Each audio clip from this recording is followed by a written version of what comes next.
உங்கள் சத்யாவில் இப்பொழுது ஆடி அதிரடி தள்ளுபடி.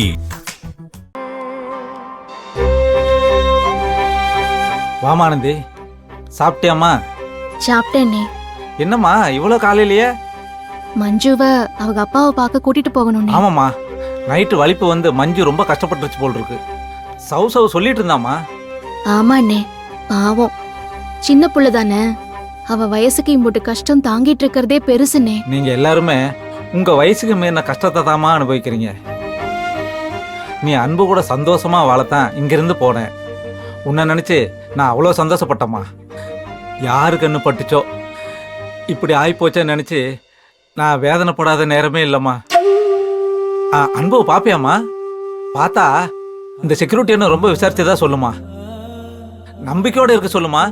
அந்த ஆண்டவன் யாரையும் கைவிட மாட்டான்.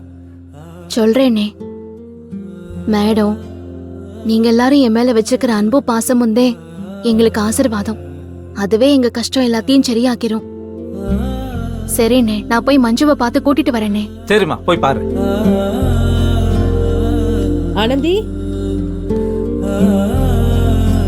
லட்சுமி அக்கா, எப்படி இருக்கீங்க? நான் நல்லா இருக்கேம்மா. மேடத்தை பார்க்க வந்தியா?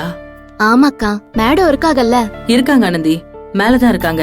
அப்புறம் நீ கூட்டிட்டு வந்தியே அந்த பொண்ணு மஞ்சுக்கு நைட்டு வலிப்பு வந்ததுல இருந்து மேடம் ரொம்ப பதட்டமா இருக்காங்க. மஞ்சுக்கு இப்படி ஆகும்னு நானும் எதிர்பார்க்கலக்கா. நேத்து மேடம் எனக்கு போன் பண்ணாங்க. அப்பத்துல இருந்தே எனக்கு மனசு சரியில்லக்கா. மேடம் ஒரு புக்கையும் விடாம எல்லா புக்கையும் படிச்சுக்கிட்டே இருந்தாங்க. இத்தனை வருஷத்துல அவங்க இந்த அளவுக்கு ஆழமா சட்ட புத்தகத்தை படிச்சு நான் பார்த்ததே இல்ல. சட்ட புத்தகமா? மேடம் எதுக்கு சட்ட புத்தகத்தை படிக்கிறாங்க? என்னம்மா இப்படி கேக்குற? வக்கீல்னா சட்ட புத்தகத்தை படிக்க மாட்டாங்களா? ரகுவை பிடிக்க முடியாதுன்னு நான் சொல்லல. ஹேபியஸ் கார்பஸ், அதான் அந்த ஆட்கொணர்வு மனு போடலான்னு சொன்னல, அந்த வழியில கண்டுபிடிக்க முடியாதுன்னு தான் சொல்றேன். என்னக்கா சொல்றீங்க? வக்கீலா? நம்ம மேடமா? உண்மையாவ சொல்றீங்க? அப்போ அதுவே தெரியாதா உனக்கு? ஒரு காலத்துல அவங்க கேஸ் எடுக்கறாங்கனாலே எதிரில கேஸ் எடுக்க எந்த வக்கீலா இருந்தாலும் யோசிப்பாங்க. நம்ம மேடம் சிங்க மாதிரி கோர்ட்ல பேசுவாங்க. அப்படியே நெருப்பா இருக்கும் அவங்க வார்த்தை ஒவ்வொன்னும். என்னக்கா சொல்றீங்க? நிஜமாவா? நான் இங்க இருந்தப்போ ஒரு நாள் கூட அவங்க வக்கீலா இருப்பாங்கன்னு யோசிச்சு கூட பாக்கலையே. அந்த மாதிரி எந்த விதத்திலயும் அவங்க நடந்துக்கிட்டதே இல்லையே. அவங்க கோர்ட்டுக்கு போறத நிறுத்தியே 15 வருஷத்துக்கு மேல ஆச்சுமா. ஏன் நிறுத்திட்டாங்க? தெரியலம்மா.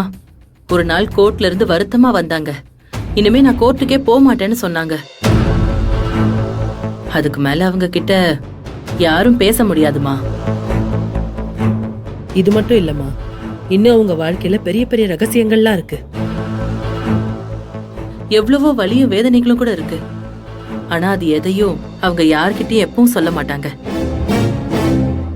அவங்களே எல்லாத்தையும் தாங்கிக்குவாங்க, மனசுக்குள்ளேயே வச்சுக்குவாங்க. ஒன்ன மாதிரிதான் அவங்களும். ஆனா இத்தனை வருஷம் கழிச்சு எதுக்காக சட்ட புத்தகத்தெல்லாம் இவ்ளோ தீவிரமா படிக்கிறாங்க? நேத்து ராத்திரி முழுக்க அவங்க தூங்குன மாதிரியே தெரியல. ஆனா ஏன்னு தான் தெரியல. எனக்கு புரிஞ்சு போச்சுக்கா.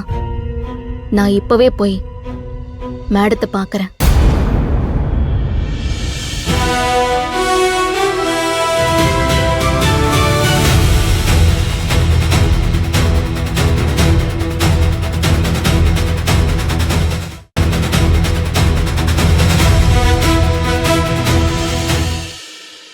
வா ஆனந்தி, மஞ்சுவை கூட்டிட்டு போவந்தியா?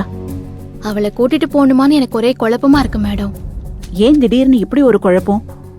மஞ்சு அவ அப்பாவை நினைச்சு கவலைப்பட்டுதான் அவளுக்கு வலிப்பே வந்திருக்கா ஆனந்தி. அவ அப்பாவை பாக்கணும்னு காலையிலேயே எந்திரிச்சு ரெடி ஆயிட்டு இருக்கா. அப்பாவை பார்க்க முடியலன்னா இன்னும் ஏதாச்சும் ஆயிட போகுது. அப்பாவை பார்க்க கூட்டிட்டு போக முடியாதுங்கறதையே அவளால தாங்கிக்க முடியாதுன்னா அவ அப்பா வெளியே வந்துருவாருன்னு அவளுக்கு ஒரு பொய்யான நம்பிக்கையை கொடுத்திருக்கேனே, அது உடையும் போது அவ என்ன ஆவாளோ? புரியல ஆனந்தி, நீ சொல்றது எனக்கு புரியல. மஞ்சுவோட அப்பா எந்த தப்பும் பண்ணல, அப்புறம் ஏன் அவர் வெளியே வரமாட்டாருன்னு சொல்ற? எந்த தப்பும் செய்யாம தானே மேடம் அப்ப அவர் ஜெயிலுக்கு போனாரு. அப்பா அவருக்கு துணையா யாரும் இல்லையே. அதே மாதிரி இப்பவும் யாருமே இல்லையே மேடம். அப்புறம் எப்படி மேடம் மஞ்சுவோட அப்பா வெளியே வருவாரு? அப்ப நான் பொய்யான நம்பிக்கையை தானே கொடுத்துட்டு இருக்கேன். இந்த உலகமே பொய்யா இருக்கு மேடம். நேத்து கூட பாருங்க, நீங்க வக்கீல் கோட்டை வச்சிருந்ததை பார்த்தேன். ஆனா நாடகத்துல நடிச்சேன்னு சொல்லிட்டீங்க. இப்போ சட்ட புத்தகத்தை தானே வச்சு படிச்சிட்டு இருக்கிய. எது நாடகம்னு எனக்கு புரியல மேடம். ஆனந்தி, எனக்கு தெரியும் மேடம், நீங்க வக்கீலா நடிக்கல, வக்கீலா வாழ்ந்திருக்கிய. இப்ப கூட உங்க மனசுக்குள்ள அந்த வக்கீல் மனோன்மணி வாழ்ந்துட்டே இருக்காங்க. அந்த வக்கீல்தே நெசம், இந்த வார்டன்தே வேஷம். ஆனந்தி, உனக்கு இதெல்லாம் எப்படி தெரியும்? மஞ்சுக்கு வலிப்பு வந்து கஷ்டப்பட்டத உங்களால தாங்கிக்க முடியாம நேத்து ராத்திரி முழுக்க நீங்க தூங்கலன்னு லட்சுமி அக்கா சொன்னாங்க. உங்களை தூங்க விடாம செஞ்சது மஞ்சு இல்ல, உங்களுக்குள்ள இருக்கிற வக்கீல்னு நான் புரிஞ்சுக்கிட்டேன் மேடம். இல்ல ஆனந்தி, நீ இன்னும் முழுசா எதையுமே தெரிஞ்சுக்கல. வேணாம் மேடம், நான் எதையும் தெரிஞ்சுக்க வேணாம். உங்களுக்குள்ள எவ்வளவோ காயங்கள் வலிகள் இருக்கலாம், எல்லாத்தையும் தாங்கிக்கிட்டு தாண்டி வந்து என்னைய மாதிரி எத்தனையோ பொண்ணுகளுக்கு உதாரணமா இருக்கீங்க.